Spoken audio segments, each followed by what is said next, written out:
Oui, on vient de le voir à Saint-Martin, la population cherche à fuir. Même chose pour Saint-Barthélemy. Nos envoyés spéciales Dorothée Oliéric et Valérie Lucas sont parvenues à entrer sur l'île. Elles ont rencontré des hommes et des femmes qui ont tout perdu et qui tentent de quitter les lieux pour mettre leur famille à l'abri. Regardez. Vue du ciel, Saint-Barthélemy offre encore le visage d'une île paradisiaque. Difficile d'imaginer que le cyclone a balayé l'île. Et pourtant, l'aéroport porte les stigmates du passage d'Irma. Mais ici, on s'active pour effacer les blessures.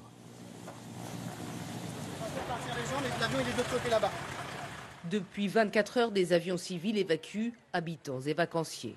Son père, elle, est en Guadeloupe, donc on va aller essayer de le rejoindre en Guadeloupe. Voilà. On sent la fatigue, la nervosité aussi. Tous ont vécu un cauchemar.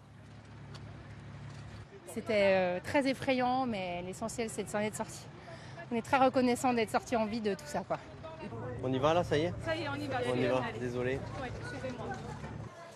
Mais il n'y a pas de place pour tout le monde et l'impatience grandit. Il y a des bébés en bas âge qui ne peuvent pas partir et il y a déjà des avions qui sont partis avec des couples pas malades et des jeunes.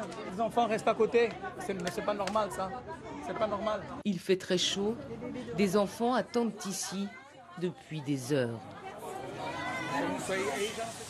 Les communications sont difficiles, mais ici, à proximité du poste des gendarmes, le réseau fonctionne. Alors, on rassure les proches.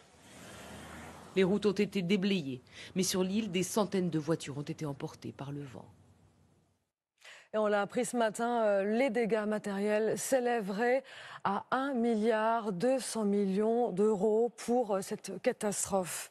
Et pendant que Saint-Barthélemy et Saint-Martin s'apprêtent à faire face à cet ouragan José, Irma poursuit sa route destructrice en direction de la Floride. On retrouve sur place Loïc Delamornay et le compte à rebours a commencé.